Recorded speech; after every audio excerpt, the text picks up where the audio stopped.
Bien-aimés dans les seigneurs, salut. C'est votre frère Guy Tichik Kalume du groupe international d'études bibliques. Nous allons aborder ensemble un thème qui est très capital et très... Comment pouvons-nous fêter le fête biblique? Bien-aimés dans le Seigneur, vous devez savoir que les fêtes bibliques de Lévitique 23 ont été promulguées dans la 5e dispensation et ils devaient être fêtés selon le calendrier lié au temps, mais qui dépendait des Juifs. À ce moment-là, la bête ne dirigeait rien chez les Juifs et son combat était d'arracher le règne.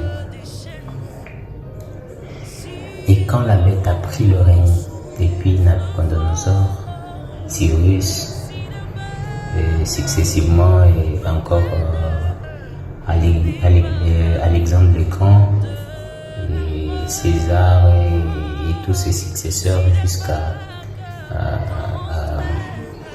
Constantin, vous allez remarquer que tout a changé. Le calendrier a changé.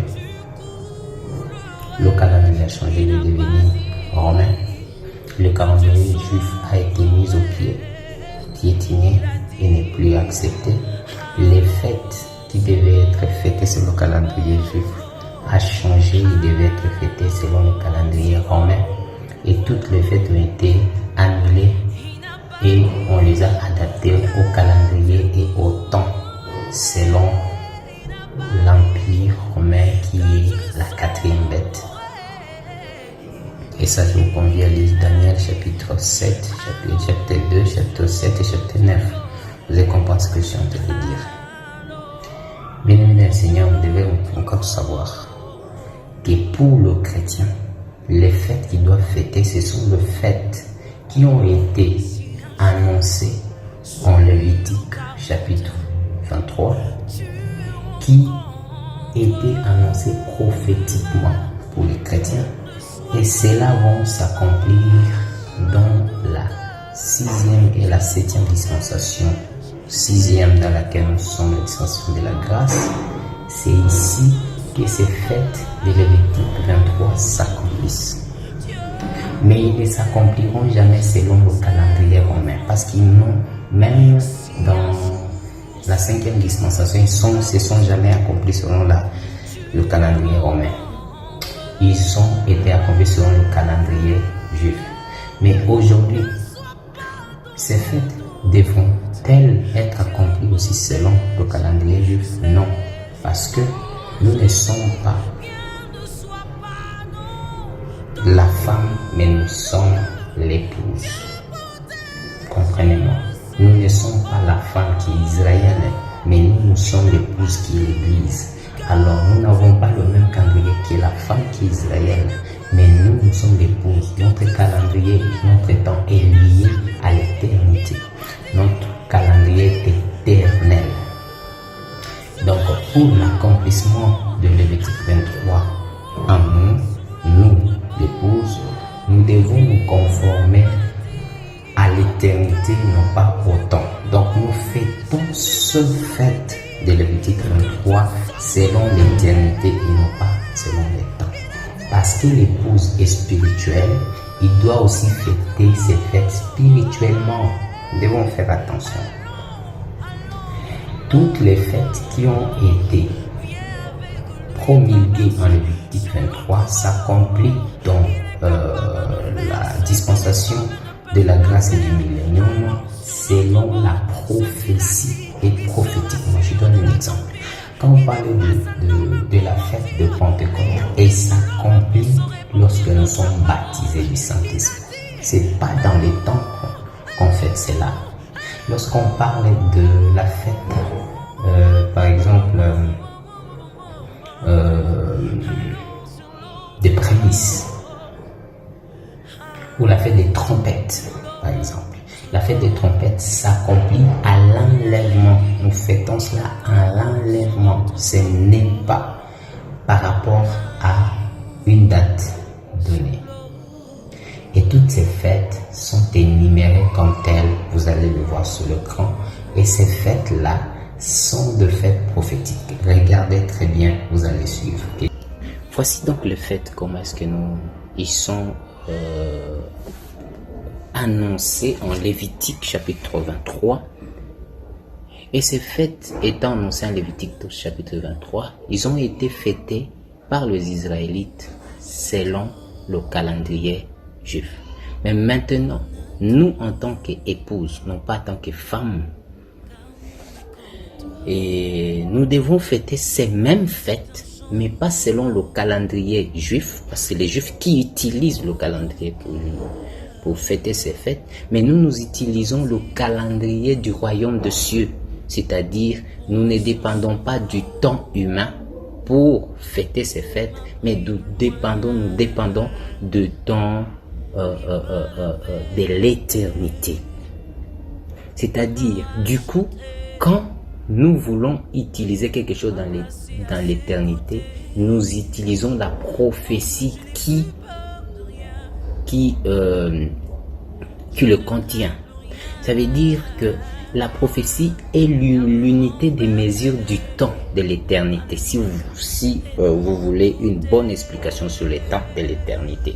Parce que l'éternité n'est pas liée au temps, n'est pas mesurable, alors la prophétie reste l'unité des mesures du temps de l'éternité.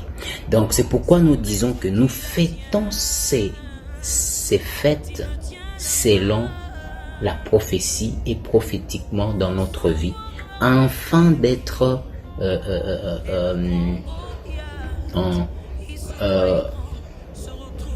en diapason avec l'éternité.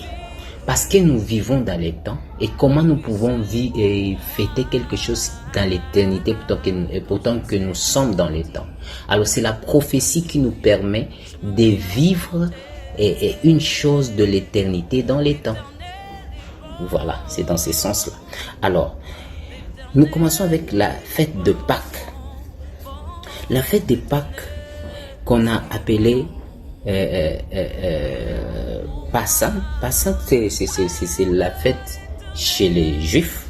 Ils ont appelé cela et ils utilisent cette fête selon le calendrier juif.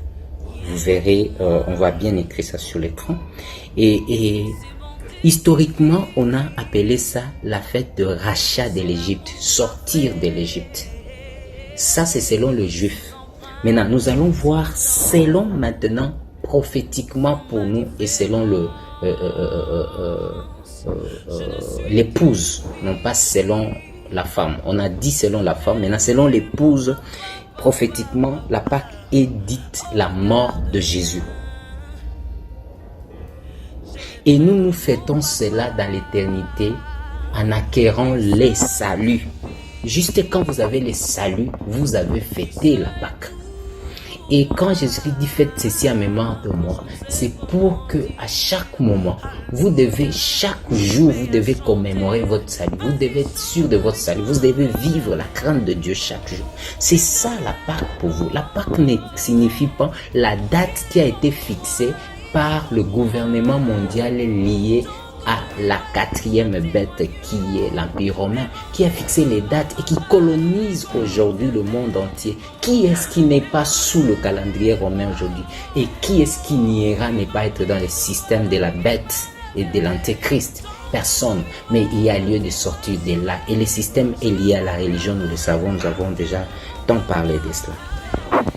Bien-aimés dans le Seigneur, la deuxième fête est celle du pain sans levain. Le pain sans levain, c'est la fête du pain sans levain on appelle, selon les Juifs, ils ont appelé Hamathov, yes, c'est Hamathov. Hamathov ou Chag, c'est une fête qu'ils fêtaient pour qui commémorait la sortie de l'Égypte. L'autre c'était le rachat de l'Égypte et l'autre encore c'est la sortie de l'Égypte. Ça on est en train de parler selon la femme qui est Israël. Maintenant vous voyez selon l'épouse qui nous sommes, nous fêtons non pas selon le calendrier ni romain ni le calendrier juif, mais nous fêtons selon la prophétie qui est notre calendrier. Parce que c'est la prophétie qui nous aide à lire les temps. Donc la prophétie est notre calendrier. C'est pourquoi je tape le marteau beaucoup plus sur les prophètes de faire attention, parce qu'ils ne peuvent pas toujours nous induire à une erreur. Leur travail, c'est nous aider à lire les temps.